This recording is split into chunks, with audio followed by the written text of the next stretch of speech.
Welcome to the Nonprofit Founders Club, where founders who have said, I have my 501c3, now what? Begins building the nonprofit they envisioned and helping the people they are called to serve, all without being the sole funder.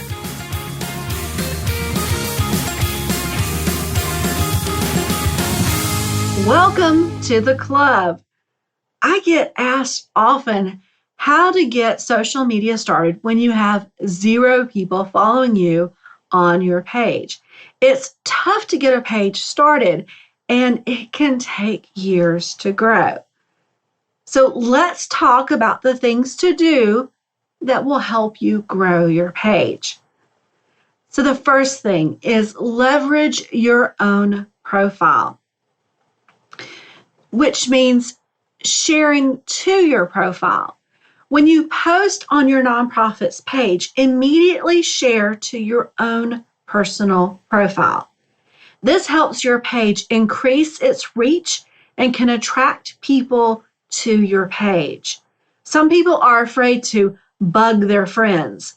If that's the case for you, create a custom list on your profile of people who are interested in your nonprofit.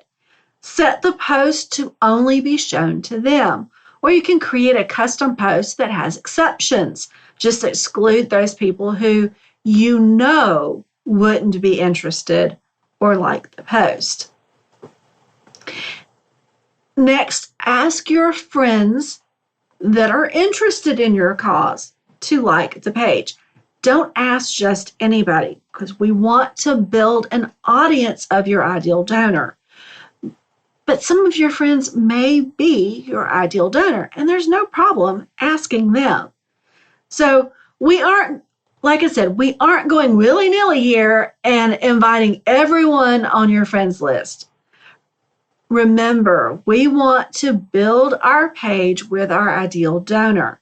And I'll talk a little bit about that, or I'll talk about that and why in a little bit. You want to ask those people who have expressed a real interest in your cause. They have liked, commented, or shared your posts, and not because they like you. Maybe they have messaged you with questions about your nonprofit.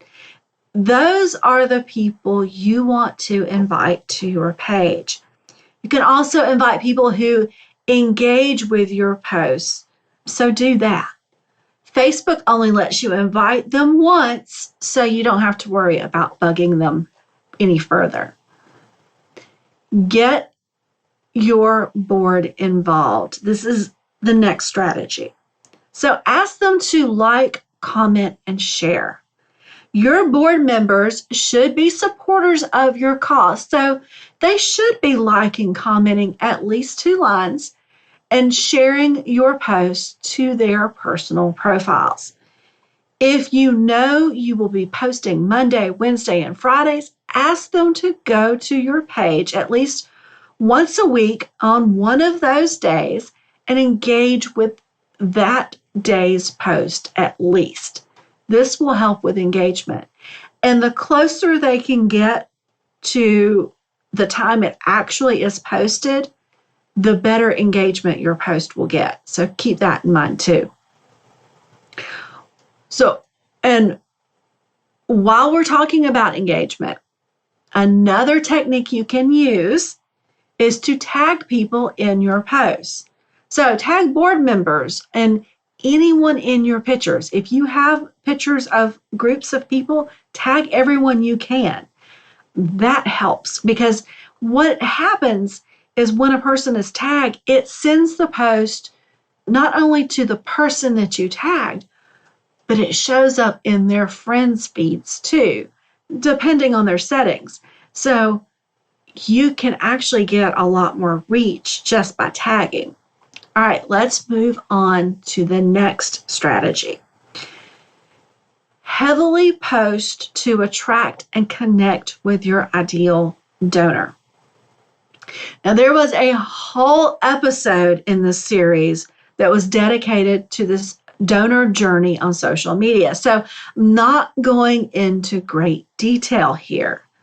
and I'll link the episode in the show notes. So to refresh your memory, the donor journey consists of 4 categories: attract, connect, transform, and retain. Affectionately nicknamed it ACTR, ACT-R. And here's a summary of the 2 categories to focus more heavily on when you're building an audience. The first one is attract. Now, this stage is where you begin finding and attracting those who are most likely to give to your cause, your ideal donor. It's important to know and understand who those people are.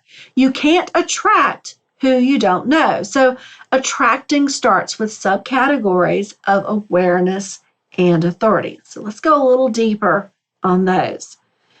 The ideal donor posts simply start calling out who your ideal donor is, how they identify themselves as it relates to your cause, their beliefs, and their frustrations they face as it relates to your cause.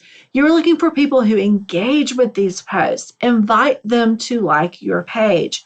When you have this type of post nailed, your organic reach will soar, and you will train the algorithm who your ideal donor is and who to use for its lookalike audience.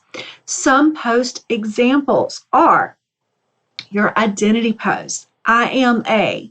So examples, I am a lover of animals. I am a compassionate person. Beliefs of your ideal donor that your nonprofit has in common. So these are things that you share with your ideal donor. Motivation. What motivates your ideal donor to donate to your cause? Talk about that.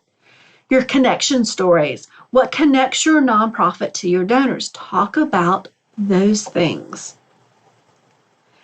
And next you have connect. Donors donate to organizations that align with their values and beliefs. So connect is where you post content that lets your ideal donor know you understand them and the 2 of you are working for the same purpose. You let them know that you understand them and their values. You are pointing out the things you have in common. Next, be consistent. This is another strategy that you may not have thought about, but consistently posting will do a lot for your page. The algorithm likes knowing when your post will be available. It helps your posts get noticed by the algorithm. When you have enough people on your page, you can begin to get insights that tell you when your people are online. This is when you really begin to get consistent and post on the days and times the majority of your people are on. This will help get more eyes on your posts and increase your reach. The good news is that in order to be considered consistent, you only have to post 3 times a week. That's it. You don't have to worry about posting 20 times a day every day. However, it has been shown that new pages that post more often grow faster. This was at least 3 times a day, 7 days a week. If this is overwhelming, do what you can consistently. If 3 times a week is manageable, do that. You will still grow. Next, get social. Pages now have their own feed, so you can like other pages as your page and interact with them. This will expose you to their fans. So a few minutes a day will help you build your page using this technique. Who do you like? Look for other nonprofits or groups in your area who do similar programs or serve similar people. Also, look for businesses that have a similar social mission as your nonprofit. If you know your ideal donor and their interests, like pages that they are interested in too. Like and comment on their pages or on their posts when appropriate. But what not to do? The one thing I ask you not to do is participate in like trains. So what is a social media like train? Have you ever been in a Facebook group and seen the post that says something like, let's help each other out? Comment with a link to your Facebook page. Make sure to like at least 3 other pages. And they usually make it sound like you're going to get booted out of the group if you don't like at least 3 other pages. This is a social media like train, and it's bad for your page. The only person a like train helps is the group owner. And here's why. People who do this don't understand the algorithm and the serious harm it does to their page. So here's a little rundown of why you shouldn't participate in like train. The algorithm thrives on likes, comments, and shares in that order. Shares really gets its attention. So you put up a post, about 1 to 5%, which is the benchmark of the people who like your page, will see it. It's depressing, but it's reality. Let's say you have an awesome post that 5 of your ideal donors who has liked your page says, yes, that's me, and likes your post in the first hour. The algorithm says, hey, they are digging this post. Let's send it out to more of their followers. So your organic reach goes up. Now, people start commenting on your post. You know me so well. Let's save the world. The algorithm perks up more. Hey, increase the number of people who see this that like them. Meanwhile, the algorithm begins building a lookalike audience of the people who like your page. Engagement goes up. And now people are sharing the post. The algorithm says, we've got something here people want to see. Let's give it to them. Release it to the lookalike audience. Your organic reach goes up and you're seeing new people engaging with your post. You celebrate. That's how posts go viral. But what if those people aren't your ideal donor? Your reach dwindles to nothing because people don't engage with your post. Facebook rewards engagement. They aren't your people and don't have a heart for your mission, so you beat your head against the wall. Why can't I get engagement? When you do get them engaged, the algorithm is serving it up to a lookalike audience of not your people. So the death spiral continues. You decide to run ads. Guess what? If you run it to a lookalike audience or use the demographics of people who are following you, it gets served to people who aren't your people. You waste a lot of money. I've been told by someone I've tried to explain this to that it's okay because they didn't have enough people on their page anyway. They totally miss the point. Do this enough times and you will build a page that doesn't have your ideal donor. I've spoken to social media managers who say they've had clients with hundreds of thousands of likes. They use this technique almost exclusively because at the time, they were more interested in the vanity metric of followers. The reach, though, was in the single digits, and ads received no traction. The managers had to completely scrap the page and grow the page from 0.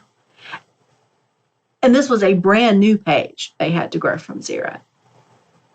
The algorithm just wasn't going to push the post to the ideal audience, rendering the page useless to the business. So, The moral of the story is it's okay to build your page with a small number of people who really like your organization. 100 followers who like, comment, and share my stuff is so much more powerful than 10,000 who could care less. All right, we've come to the end of another episode. I hope you join me for the next episode where I'm giving you some tips for getting it all done. We've covered a lot of ground and I'm giving you a lot to do. So now let's talk about how you can get some of it done a whole lot faster and a whole lot quicker and get that page growing. All right, till then, get to work. We've got things to do. That's it for the Nonprofit Founders Club podcast. Hit subscribe so you won't miss the next episode. In the meantime, keep building your nonprofit so you can help those you are called to serve.